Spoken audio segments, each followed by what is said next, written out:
κάποιες νύχτες, όσο και αν προσπαθείς να πείσεις τον εαυτό σου ότι όλα είναι απλά, λογικά, προβλέψιμα, νιώθεις ότι υπάρχει μια μικρή ρογμή στην πραγματικότητα που αρνείται να κλείσει, μια αίσθηση πως ίσως δεν ζεις σε έναν κόσμο, αλλά σε ένα σύνολο πιθανοτήτων που ανασένουν γύρω σου. Και τότε δεν μπορείς παρά να αναρωτηθείς τι συμβαίνει στις άλλες παραλλαγές της πραγματικότητας όταν αυτή εδώ τελειώνει. Γεια σου, είμαι ο κοσμικός αφηγητής και αυτό είναι το κοσμικό φως. Βρες μια ήσυχη γωνιά, χαμήλωσε τα φώτα, φόρα ακουστικά και ακολούθησέ με σε ένα ταξίδι πέρα από τις λέξεις. Σήμερα θα μιλήσουμε για το αν ο θάνατος δεν είναι μια πόρτα που κλείνει, αλλά μια αλλαγή οπτικής γωνίας.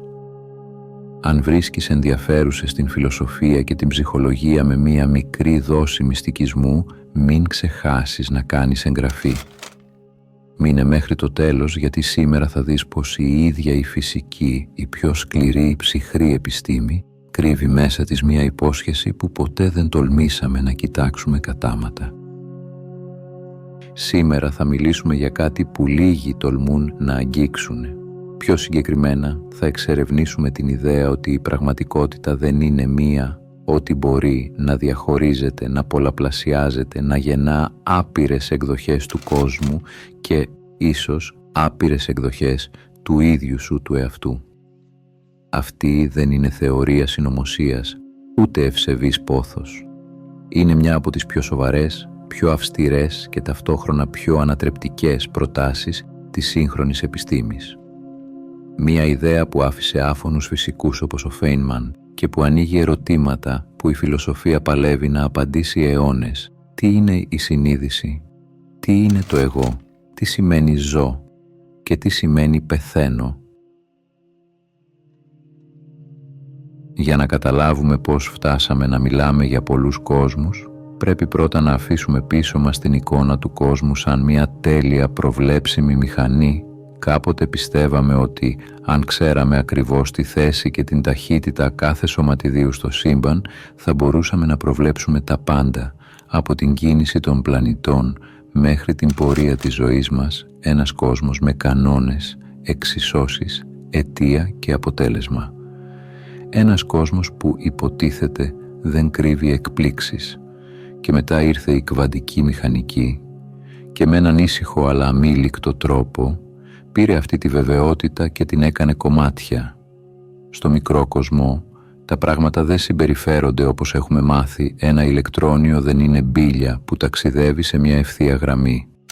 Δεν βρίσκεται εδώ ή εκεί με τον τρόπο που καταλαβαίνουμε την καθημερινή θέση. Ζει σε ένα παράξενο ενδιάμεσο. Υπάρχει ταυτόχρονα σε πολλές πιθανές θέσεις, σε πολλές πιθανές καταστάσεις. Οι φυσικοί το ονομάζουν υπέρθεση. Εμείς θα μπορούσαμε να το φανταστούμε σαν μια ιστορία που δεν έχει αποφασίσει ακόμα το τέλος της. Το πιο διάσημο πείραμα που το αποκαλύπτει αυτό είναι το πείραμα της διπλής σχισμής. Σωματίδια στέλνονται ένα-ένα προς έναν τοίχο με δύο μικρές χαραμάδες. Αν ήταν απλά μπίλιες, το λογικό θα ήταν να περάσουν είτε από τη μία σχισμή, είτε από την άλλη αποτυπώνοντας μία λωρίδα στην οθόνη πίσω τους. Αντί γι' αυτό όμως δημιουργούν ένα κυματιστό μοτίβο παρεμβολής. Σαν να πέρασε κάθε σωματίδιο και από τις δύο σχισμές ταυτόχρονα και τα ίχνη του άρχισαν να μπλέκονται μεταξύ τους όπως τα κύματα σε μία λίμνη. Και τότε κάνουμε κάτι φαινομενικά απλό. Βάζουμε έναν ανιχνευτή για να δούμε από ποια σχισμή περνάει. Μόνο που τη στιγμή που αποφασίζουμε να κοιτάξουμε, το μοτίβο παρεμβολής χάνεται. Οι λωρίδες γίνονται πάλι δύο θαμπές κοιλίδες, σαν να αναγκάσαμε το σωματίδιο να διαλέξει μία και μόνο διαδρομή. Τι άλλαξε? Η πραγματικότητα ή ο τρόπος που τη συναντάμε? Η κβαντική μηχανική ψιθυρίζει κάτι ανησυχητικό. Πριν παρατηρήσουμε, ο κόσμος υπάρχει σαν κύμα πιθανοτήτων. Τη στιγμή της παρατήρησης, αυτό το κύμα φαίνεται να καταραίει σε μία συγκεκριμένη εκδοχή, σαν όλες οι πιθανές ιστορίες να σβήνουν απότομα και να επιτρέπεται μόνο μία να συνεχίσει. Και εδώ γεννιέται το μεγάλο ερώτημα: τι είναι αυτό που παρατηρεί? Τι σημαίνει «κοιτάζω»? Η βεβαιότητα ότι ζούμε σε έναν σταθερό συμπαγή κόσμο αρχίζει να τρίζει. Και πίσω από τις ρογμές μοιάζει να διαγράφεται η σκιά μιας άλλης, πιο παράξενης εικόνας. Μιας πραγματικότητας όπου πολλές εκδοχές μπορούν να συνυπάρχουν μέχρι να εμφανιστεί ένας παρατηρητής. Και έτσι η ερώτηση αλλάζει. Δεν είναι πια πώς δουλεύει ο κόσμος, αλλά ποιος είναι αυτός που τον βλέπει. Από τη στιγμή που γεννήθηκε η κβαντική μηχανική, ένα ερώτημα έγινε το πιο ενοχλητικό, το πιο αμήχανο, το πιο ανεξήγητο απ' όλα. Τι ακριβώς συμβαίνει τη στιγμή που παρατηρούμε? Οι φυσικοί το ονομάζουν κατάρρευση του κύματος. Ένας τεχνικός όρος που κρύβει πίσω του κάτι βαθιά ποιητικό και ταυτόχρονα τρομακτικό. Την ιδέα ότι η ίδια η ύπαρξη μοιάζει να διαλέγει μία πραγματικότητα από ένα μενού άπειρων πιθανών πραγματικοτήτων. Φαντάσου την πραγματικότητα όχι σαν ένα συμπαγή κορμοδέντρου, αλλά σαν ένα σύμπλεγμα από κλαδιά που υπάρχουν όλα ταυτόχρονα. Κάθε πιθανή εξέλιξη, κάθε εκδοχή της ύλης, κάθε πιθανός τρόπος που μπορεί να σταθεί ένα ηλεκτρόνιο υπάρχει σαν κυματισμός, σαν μία παλόμενη υπόσχεση που δεν έχει ακόμη πάρει μορφή. Αυτή είναι η κυματοσυνάρτηση, η περιγραφή ενός κόσμου που δεν έχει αποφασίσει ποιον εαυτό του θέλει να δείξει, και τότε παρατηρούμε, με μία συσκευή, με μία αλληλεπίδραση, με ένα φωτόνιο που χτυπάει το σωματίδιο. Και ξαφνικά η ομίχλη των πιθανοτήτων εξαφανίζεται. Μένει μία εκδοχή, μία πραγματικότητα, σαν μια ιστορία που ξαφνικά αποφασίζει ποιο τέλος διάλεξε, αλλά τι το προκαλεί. Για δεκαετίες, η κυρίαρχη άποψη ήταν ότι η υπέρθεση καταρρέει όταν γίνεται μέτρηση, όχι όταν κοιτάζεις με το μάτι σου, αλλά όταν κάτι, οτιδήποτε, αλληλεπιδρά με το σύστημα. Αυτό λύνει κάποια μυστήρια, αλλά αφήνει πίσω του μεγαλύτερα. Τι ακριβώς κάνει μια αλληλεπίδραση να λειτουργεί σαν το μάτι του σύμπαντος? Πώς γίνεται ένας ολόκληρος κόσμος να εξαρτάται από ένα τόσο απλό γεγονός? Κανείς δεν έχει πλήρη απάντηση. Κι έτσι η επιστήμη βρέθηκε μπροστά σε ένα παράδοξο. Όλα τα μαθηματικά δουλεύουν τέλεια, αλλά δεν ξέρουμε τι σημαίνουν πραγματικά. Οι περισσότεροι φυσικοί απορρίπτουν την ιδέα ότι η ανθρώπινη συνείδηση παίζει κάποιον ρόλο στην κατάρρευση, κι όμως δεν μπορούν να το εξηγήσουν πλήρως. Γιατί όσο και αν το αποφεύγουμε, η ερώτηση επιστρέφει ξανά και ξανά. Τι σημαίνει παρατήρηση χωρίς έναν παρατηρητή? Μπορεί το σύμπαν να ξέρει ότι το βλέπουμε? Ή μήπως η συνείδηση και η πραγματικότητα είναι πιο δεμένες από όσο νομίζουμε? Αν ο κόσμος υπάρχει ως πιθανότητα μέχρι να αλληλεπιδράσει με κάτι, τότε αυτό σημαίνει κάτι συγκλονιστικό. Η πραγματικότητα δεν είναι κάτι δεδομένο. Είναι μια διαδικασία που συμβαίνει συνεχώς και το εγώ σου δεν είναι απλώς μέσα σε αυτή τη διαδικασία. Είναι μέρος της. Και τώρα έρχεται το ερώτημα που μας οδηγεί στο επόμενο κεφάλαιο. Αν το κύμα των πιθανοτήτων καταρρέει σε μια πραγματικότητα, ποιες είναι αυτές οι άλλες εκδοχές? Πού πηγαίνουν? Υπήρξαν ποτέ? Και το πιο συγκλονιστικό, μήπως δεν εξαφανίζονται, αλλά συνεχίζουν να υπάρχουν όταν η συγκεκριμένη σου εκδοχή τελειώνει? Όταν οι φυσικοί προσπάθησαν να εξηγήσουν την κατάρρευση του κύματος, κάτι δεν τους τέριαζε. Το σύμπαν, σκέφτηκαν, δεν μπορεί να αλλάζει ξαφνικά χαρακτήρα απλώς επειδή κάποιος το κοιτάζει. Δεν γίνεται μια πραγματικότητα να σβήνει επειδή κάποια άλλη κερδίζει την προσοχή μας. Και τότε ένας νέος τρόπος σκέψης εμφανίστηκε. Ήσυχος στην αρχή, σχεδόν αιρετικός μας σήμερα, θεωρείται μια από τις πιο υπολογίσιμες και ανθεκτικές ερμηνείες της σύγχρονης φυσικής. Αυτή η ιδέα λέει απλά «τίποτα δεν καταρρέει, απολύτως τίποτα». Το 1957 ένας νεαρός φυσικός, ο Χιου Έβερετ, πρότεινε κάτι που για την εποχή ακουγόταν σχεδόν βλάσφημο. Όλες οι πιθανές εκδοχές της πραγματικότητας δεν εξαφανίζονται. Συνεχίζουν να υπάρχουν, αλλά σε διαφορετικούς παράλληλους κόσμους. όχι παράλληλους με την έννοια της επιστημονικής φαντασίας, αλλά παράλληλους με την έννοια της φυσικής, ξεχωριστές εξελίξεις του ίδιου σύμπαντος που δεν επικοινωνούν μεταξύ τους επειδή το κύμα των πιθανοτήτων δεν καταραίει, απλώς χωρίζεται. Φαντάσου την πραγματικότητα σαν ένα τεράστιο ποτάμι. Όταν συναντά ένα εμπόδιο, δεν σταματά, μοιράζεται. Ένα μέρος του νερού πάει δεξιά, ένα αριστερά. Και τα δύο συνεχίζουν να ρέουν, να υπάρχουν, να ακολουθούν τη δική τους διαδρομή, έτσι και η πραγματικότητα, λέει ο Έβερετ. Σε κάθε κβαντικό γεγονός, σε κάθε αλληλεπίδραση, σε κάθε δυνατότητα, σε κάθε αν, η ύπαρξη διακλαδίζεται. Και σε κάθε διακλάδωση, ένα εσύ συνεχίζει μια ιστορία, ενώ ένα άλλο εσύ συνεχίζει μια άλλη. Γιατί όμως δεν βλέπουμε αυτά τα άλλα παρακλάδια? Η απάντηση βρίσκεται σε ένα φαινόμενο που λέγεται αποσυμφωνία, decoherence. Καθώς ένα κβαντικό σύστημα γίνεται πιο μεγάλο, πιο σύνθετο, πιο κλασικό, οι κβαντικοί κυματισμοί χάνονται μέσα στην πολυπλοκότητα των αλληλεπιδράσεων. Τα ρεύματα της πραγματικότητας απομακρύνονται τόσο πολύ που ποτέ πια δεν μπορούν να αναμειχθούν. Σαν δύο γραμμές τρένων που ξεκινούν παράλληλα και μετά απομακρύνονται μέχρι να χαθούν η μία από την άλλη. Είναι εκεί, αλλά δεν θα συναντηθούν ποτέ ξανά. Και εδώ έρχεται η πιο βαθιά, η πιο υπαρξιακή ερώτηση. Αν σε κάθε διακλάδωση υπάρχει μία εκδοχή σου, τότε ποιος είναι ο αληθινός εσύ? Είσαι το σώμα, είσαι οι αναμνήσεις, είσαι οι επιλογές, ή μήπως είσαι η συνείδηση που τις παρατηρεί? Η θεωρία των πολλών κόσμων, many worlds theory, δεν είναι μόνο μια θεωρία για το σύμπαν. Είναι μια θεωρία που βάζει στο μικροσκόπιο το ίδιο το φαινόμενο της ύπαρξης. Αν υπάρχεις ταυτόχρονα σε αμέτρητες εκδοχές, τότε τι σημαίνει εγώ, τι σημαίνει εσύ, τι σημαίνει ζω? Η εικόνα που προκύπτει είναι σχεδόν ποιητική. Δεν υπάρχει μία ιστορία, δεν υπάρχει ένα μέλλον, δεν υπάρχει ένα εγώ.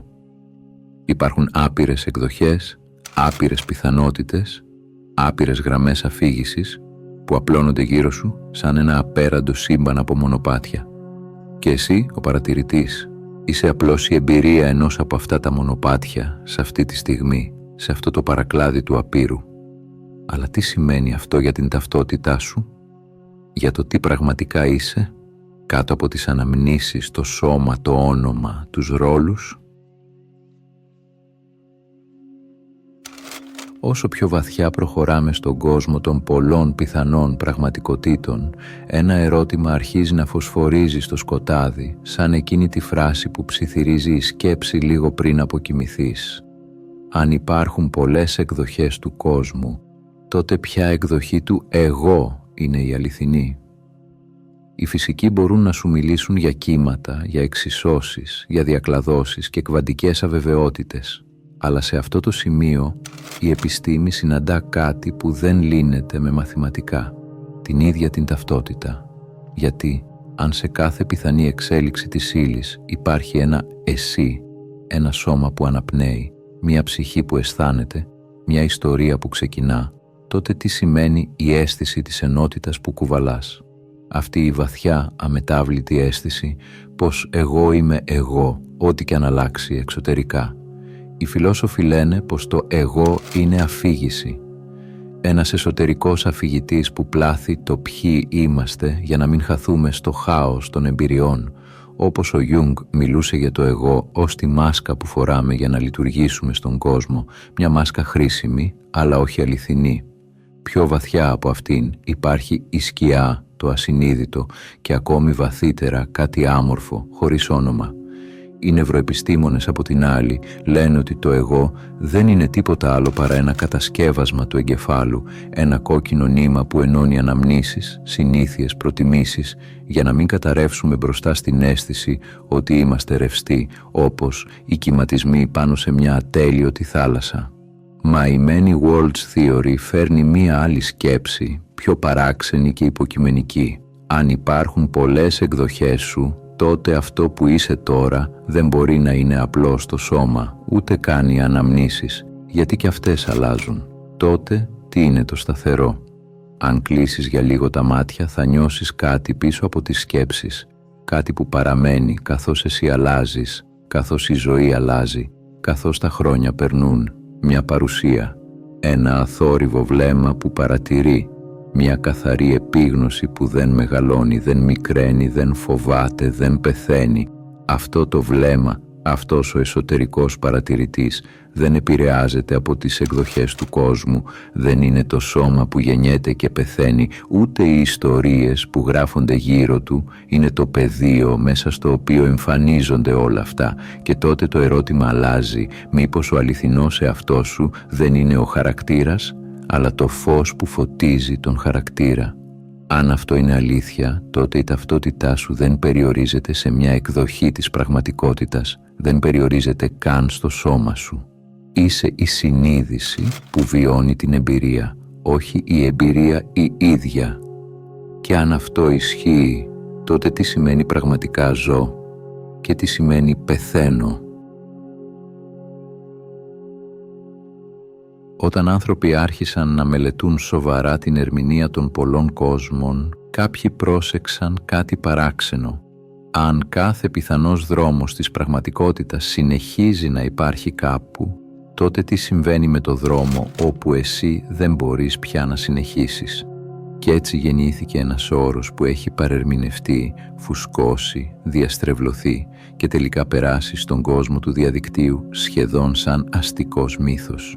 Η κβαντική αθανασία.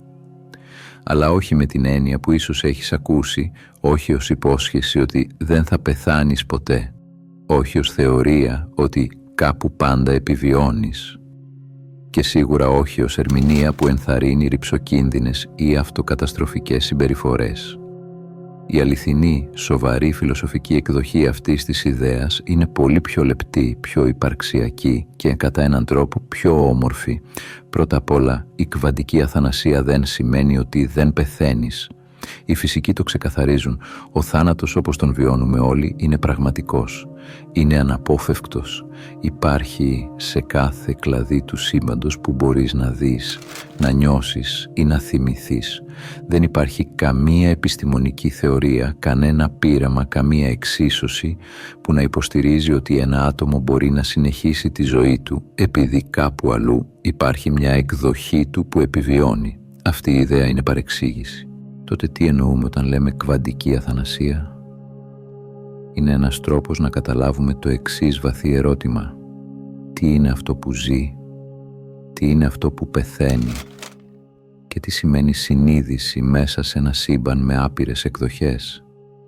Η θεωρία των πολλών κόσμων λέει ότι όλες οι πιθανότητες συνεχίζουν να υπάρχουν ως ξεχωριστές εκδοχές της πραγματικότητας. Από αυτό κάποιοι φιλόσοφοι αναρωτήθηκαν. Αν η πραγματικότητα έχει πολλές εκδοχές, μήπως και η εμπειρία μας δεν είναι δεμένη σε μία και μόνο αφήγηση? Όχι με την έννοια της σωματικής αθανασίας, αλλά με την έννοια ότι η συνείδηση ίσως δεν περιορίζεται τόσο σφιχτά όσο νομίζουμε στον υλικό, βιολογικό εαυτό. Ίσως η κβαντική αθανασία να μην είναι υπόσχεση διάρκειας, αλλά υπόσχεση νοήματος. Ίσως να λέει πως ακόμα κι αν η ύλη φθήρεται, η εμπειρία της ύπαρξης, η βαθιά άμορφη επίγνωση, είναι κάτι που δεν συλλαμβάνεται από εξισώσεις. Δεν γεννιέται με τη γέννησή σου, ούτε πεθαίνει με το τέλος του σώματος. Μπορεί να είναι ένα πεδίο που υπάρχει πέρα από την ατομική ιστορία, μία συνείδηση που δεν είναι ιδιοκτησία, αλλά παρουσία. Η κβαντική αθανασία, στην φιλοσοφική της εκδοχή, μοιάζει με κάτι που έλεγαν παλιά οι μύστες, ότι η ουσία του ανθρώπου δεν είναι το σώμα που αλλάζει, ούτε ο νους που φθήρεται, ούτε η προσωπικότητα που μεταμορφώνεται, αλλά το φως της επίγνωσης που παραμένει το ίδιο, ό,τι κι αν συμβεί. Η επιστήμη δεν το αποδεικνύει, αλλά η ερώτηση παραμένει. Τι είναι αυτό που παρατηρεί? Τι είναι αυτό που ξέρει ότι υπάρχω? Και εκεί η κβαντική αθανασία πάβει να είναι θεωρία και γίνεται καθρέφτης. Ένα εργαλείο για να κοιτάξεις μέσα σου και να αναρωτηθείς όχι για το αν θα ζήσεις για πάντα, αλλά για το τι μέσα σου ήταν πάντα ζωντανό, ακόμα και πριν μάθεις το όνομά σου.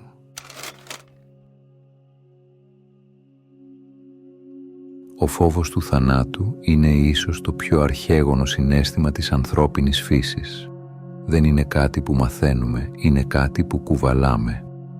Μία σκιά που σε ακολουθεί από παιδί. Μια ανεξήγητη αγωνία που ξυπνάει σε ανύποπτες στιγμές, μπροστά σε μια απώλεια, σε ένα ξαφνικό σοκ ή ακόμη και σε μια βαθιά σιωπή όταν όλα γύρω σου σταματούν και μένεις μόνος με τον εαυτό σου. Αλλά αν κοιτάξεις αυτόν τον φόβο πιο προσεκτικά, θα δεις ότι δεν φοβάσαι τόσο το τέλος της ζωής, όσο το τέλος της ταυτότητάς σου, το τέλος του εγώ, αυτού του συνεχούς νήματος που ενώνει στιγμή με στιγμή και σε πείθει ότι είσαι ο ίδιος άνθρωπος, χθες, σήμερα και αύριο. Κι όμως η κβαντική φυσική ψιθυρίζει πως αυτή η συνέχεια ίσως είναι ένα νοητικό τέχνασμα, μια αναγκαστική δομή που χτίζει ο εγκέφαλος για να μην χαθούμε μέσα στη ρευστότητα του κόσμου. Κάθε κύτταρο του σώματός σου αλλάζει μέσα σε λίγα χρόνια. Κάθε σκέψη που έχεις είναι απλώς μία ηλεκτρική εκένωση. Κάθε συναίσθημα διαρκεί λίγα δευτερόλεπτα, μετά μεταμορφώνεται, κάθε ανάμνηση ξαναγράφεται κάθε φορά που την ανακαλείς.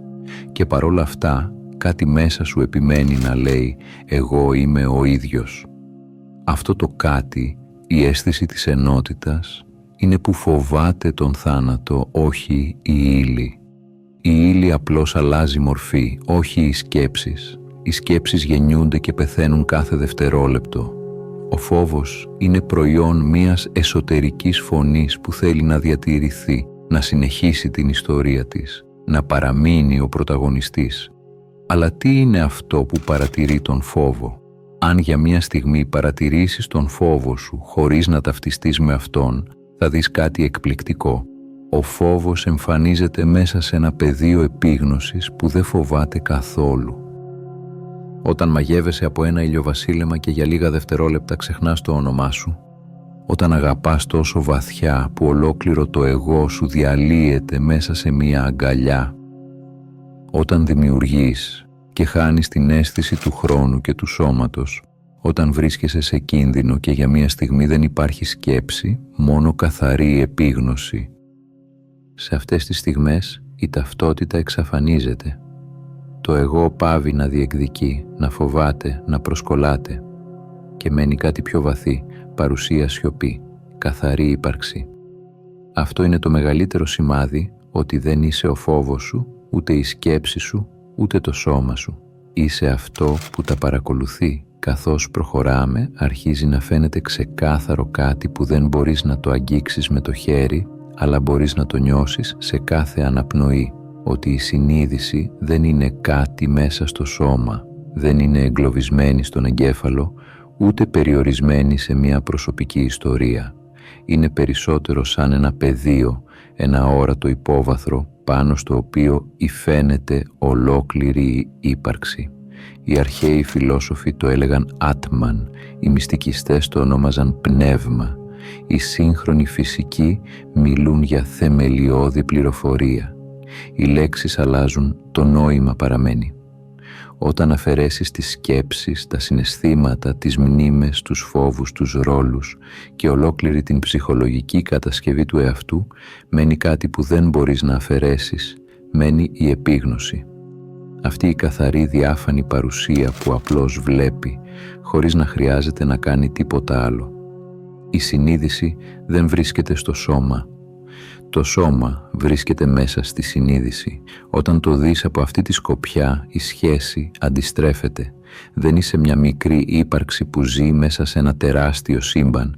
Είσαι η συνείδηση μέσα στην οποία το σύμπαν εμφανίζεται σαν εμπειρία.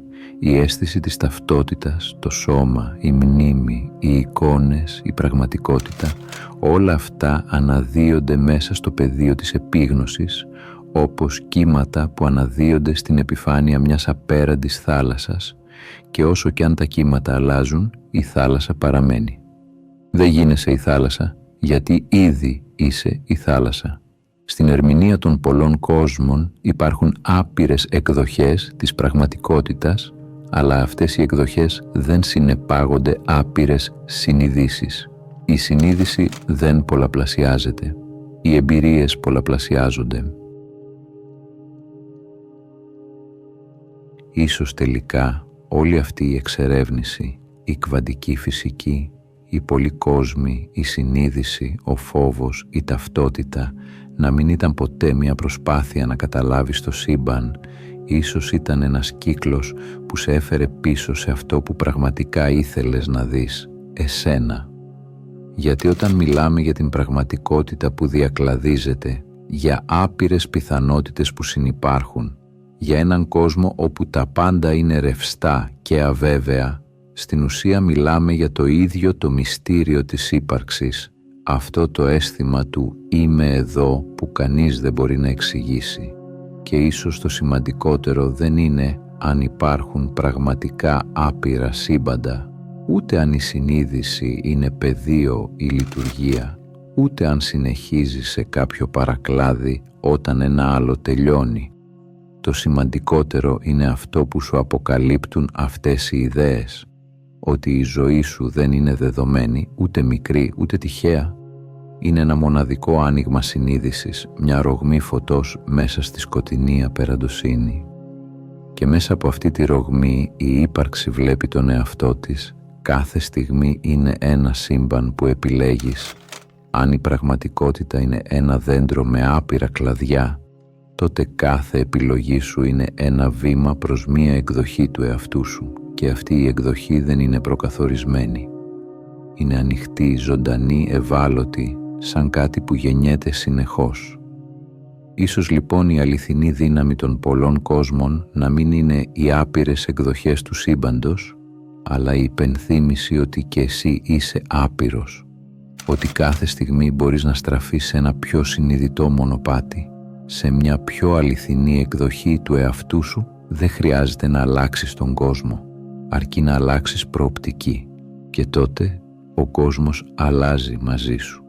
Κάποτε ίσως φοβόσουν τη λέξη τέλος, τώρα ίσως τη βλέπεις αλλιώς, όχι σαν σκοτάδι, αλλά σαν το κατόφλι ανάμεσα σε δύο δωμάτια, εκεί όπου η μία ιστορία τελειώνει και μια άλλη αρχίζει, είτε την δεις είτε όχι, γιατί η παρουσία μέσα σου, αυτό το καθαρό, άχρονο είμαι, δεν εξαρτάται από τις μορφές. Είναι το νήμα που διαπερνά όλα τα μονοπάτια, σε κάθε εκδοχή σου, σε κάθε πιθανό κόσμο. Και αν υπάρχει κάτι σαν αθανασία, ίσως να βρίσκεται εκεί, στην αίσθηση ότι πέρα από σώμα, πέρα από εγώ, πέρα από ιστορία, υπάρχει μια επίγνωση που δεν σβήνει, μόνο αλλάζει ο τρόπος που εκδηλώνεται. Όσο και αν ταξιδέψαμε σε θεωρίες, κόσμους και ερμηνείες, ένα πράγμα μένει πιο καθαρό από όλα. Δεν είσαι η ιστορία σου, δεν είσαι η φόβη σου, δεν είσαι η ρόλη σου, δεν είσαι καν το σώμα που αλλάζει. Είσαι αυτό που τα παρατηρεί, αυτό που τα αγκαλιάζει, αυτό που τα φωτίζει.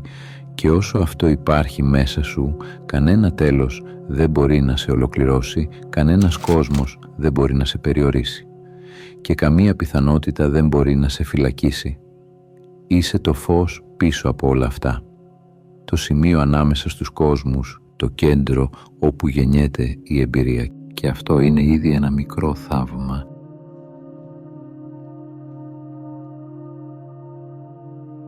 Αν έφτασες μέχρι εδώ, θέλω να σου πω ένα μεγάλο ευχαριστώ που ήσουν συνοδοιπόρος στο ταξίδι μου. Αν έμαθες κάτι καινούριο από αυτό το βίντεο, μπορείς να κάνεις εγγραφή, να πατήσεις like ή να αφήσεις κάποιο σχόλιο. Αν θέλεις να συνεχίσεις το ταξίδι, σου προτείνω να δεις το βίντεο που εμφανίζεται τώρα στην οθόνη σου. Από όποιες συντεταγμένες του κόσμου κι αν μ' ακούς, να προσέχεις τον εαυτό σου και να πας στο καλό.